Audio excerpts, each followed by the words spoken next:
Hello ஹாய்ஸ், இன்னைக்கு பார்க்க போகிறது இட்லி. அந்த பீட்ரூட் இட்லி. ஓகேவா? சின்ன பிள்ளைகளுக்கு எப்படி செய்யணும்னு பார்க்கலாம் வாங்க.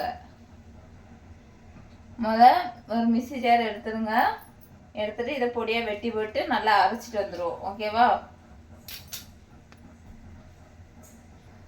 2 பெப்பர் பொடி போட்டுருங்க. ஓகேவா? காரத்துக்கு. அதே போல் ஜீரகம் போடுங்க. நல்ல சின்ன பிள்ளைகளுக்கு என்ன செய்யணும், செமிக்கிறதுக்கு. ஓகேவா? 2 ஜீரகம் போட்டுட்டு அரைச்சிட்டு வாங்க. இது 6 மாதம் தாண்டின பிள்ளையிலேருந்தே கொடுக்கலாம். ஓகேவா? சீவுனா என்ன செய்ய முடியாது, சின்ன பிள்ளைகளுக்கு கொடுக்க முடியாது. 6 மாதம் பிள்ளைகளுக்கு. பெரிய பிள்ளைகளுக்கு கொடுக்கலாம், பிரச்சனை இல்லை. ஓகேவா?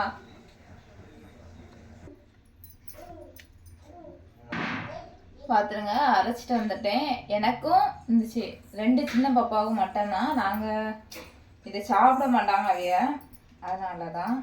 ஓகேவா? சின்ன சைஸ் தான் எடுத்துருக்கேன். இப்போ இது கூட போட்டு நல்லா கலக்கி விட்டுருங்க. ஓகேவா? 2 உப்பு போட்டுருங்க.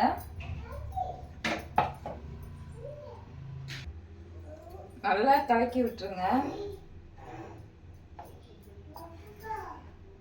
நல்லா கலக்கிட்டு இட்லி இதில் ஊற்ற வேண்டியதுதான். அதுக்கு பிறகு இதில் ஊற்றிடுங்க. ஓகேவா? இட்லி இதில் ஊற்றிட்டு அப்படியே வேக வைங்க.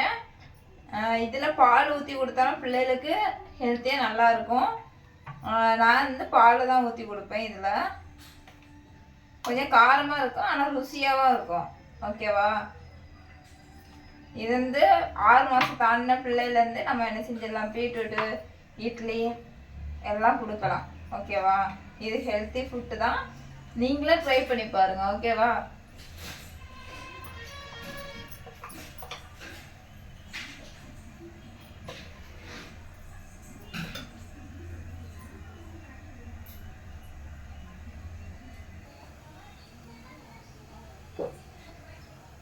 இட்லி வெந்துடுச்சு.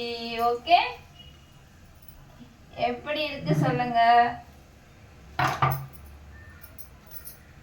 வெந்துடுச்சு. இதை பாப்பாவுக்கு கொடுக்கலாம். ஓகேவா? சாப்பிட்டா இருக்கும். பார்த்துருங்க. பார்த்தீங்களா எவ்வளோ சாப்பிட்டா பஞ்சு போல் இருக்குன்னு. நீங்களே ட்ரை பண்ணி பாருங்கள். பிடிச்சிருந்தனா கமெண்ட் பண்ணுங்கள், ஷேர் பண்ணுங்கள், சப்போர்ட் பண்ணுங்கள். ஓகே, இதில் பால் தான் ஊற்றி கொடுப்பேன். ஓகேவா? நீங்கள் எப்படி வேணாலும் கொடுக்கலாம். குழம்பு ஊற்றியும் கொடுக்கலாம், பால் ஊற்றியும் கொடுக்கலாம். நான் பால் ஊற்றி தான் கொடுப்பேன். ஓகேவா? பிடிச்சிருந்தா எல்லா ஃப்ரெண்ட்ஸுகளுக்குமே ஷேர் பண்ணி விடுங்க, சப்போர்ட் பண்ணுங்கள். ஓகே, பாய் பாய்.